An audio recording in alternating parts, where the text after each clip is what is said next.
మోకాళ్లలో గుజ్జును పెంచి నొప్పిని తగ్గించి సర్జరీని దూరం చేసే ఫ్రీడమ్ వాక్. జనరల్ గా దొంగల కంట్లో ఏ వస్తువు పడినా ఎలా మాయం చేయాలనే చూస్తారు. ఇక నగలు నగదు అయితే ఉన్న కాడికి దోచేస్తారు. అయితే ఇప్పుడు మనం చెప్పుకోబోయే ఒక చోరీ కేసులో దొంగలు కావాలనే ఉంచారో, లేక కన్ఫ్యూజ్ అయి ఉంచారో, లేక వారికి ఎంత అవసరమో అంతే తీసుకున్నారో తెలియదు. కానీ వారు చేసిన పని చూసిన వారంతా అవాక్కవుతున్నారు. ఇంతకీ ఆ దొంగలు ఏం చేశారంటే, ఉదయం 7 గంటల సమయంలో ఇంట్లో ఎవరూ లేని విషయం గమనించి తాళాలు పగలగొట్టి ఇంట్లోకి వెళ్లారు. బీరువాలో భారీ ఎత్తున నగలు చూశారు. కానీ అందులో సగం డబ్బును మాత్రమే దొంగిలించారు. మిగిలిన డబ్బును అక్కడే ఉంచారు. నగలను టచ్ కూడా చేయలేదు. ఈ నమ్మశక్యం కాని దొంగతనం తెలంగాణ రాష్ట్రంలో చోటు చేసుకుంది.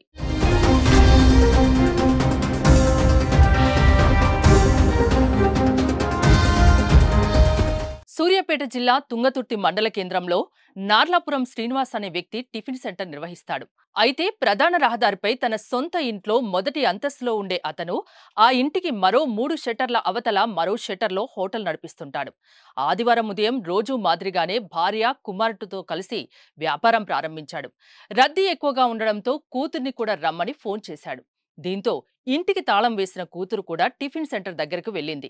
అయితే అప్పటికే మాటు వేసిన దొంగలు ఉదయం 8 గంటల సమయంలో ఇంటి తాళాలు పగలగొట్టి ఇంట్లోకి దూరారు. బీరువా తాళాలు పగలగొట్టారు. అందులో 20 లక్షల విలువైన బంగారు నగలు, దాదాపు 10 లక్షల రూపాయల నగదు గమనించారు. కానీ కేవలం 5 లక్షల రూపాయల నగదు మాత్రమే ఎత్తుకెళ్లారు. బంగారు నగల్ని అసలు ముట్టుకోలేదు. మిగిలిన నగదును అక్కడే ఉంచి వెళ్లారు. కాసేపటికి ఇంటికి వచ్చిన కుమారుడు ఇంట్లో వస్తువులు చిందరవందరగా ఉండడం చూసి తల్లిదండ్రులకు కబురు పెట్టాడు. వారంతా వచ్చి చూడగా బీర్వాలోని 5 లక్షలు మాయమైనట్లు గుర్తించారు. పోలీసులకు ఫిర్యాదు చేశారు. సిఐ శ్రీను ఆధ్వర్యంలో విచారణ చేపట్టిన పోలీసులు దొంగల్ని గుర్తించే పనిలో ఉన్నారు. అయితే ఇది బాగా తెలిసిన వారి పనే అయి ఉంటుందని, త్వరలోనే నిందితుని పట్టుకొని నగదు అప్పగిస్తామని పోలీసులు ధీమాగా చెప్తున్నారు.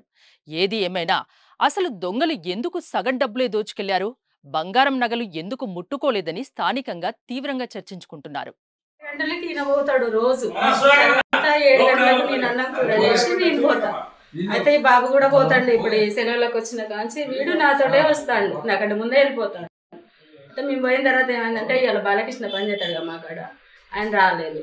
ఆయన రాకపోయేసరికి అమ్మాయి వచ్చినా రాకున్నా బిజీగా ఉంటుంది కాబట్టి అమ్మాయి నువ్వు రా అమ్మ కొంచెం కౌంటర్ కాడు నువ్వు అని అంటే ఆమె ఇప్పుడు 7:30 అట్లా వచ్చింది. ఆమె అంతే తాళం వేసేది 7:30కి వచ్చింది. ఇప్పుడు ఎంత అవుతుంది? 8:30 అయిందా?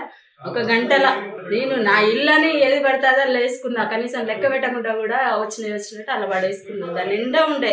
ఎవడు చేసిండో ఏమో మాకు ఎవడో తెలిసినోడే చేస్తాడు కానీ తెలియనోడైతే ఎవడు రాడు.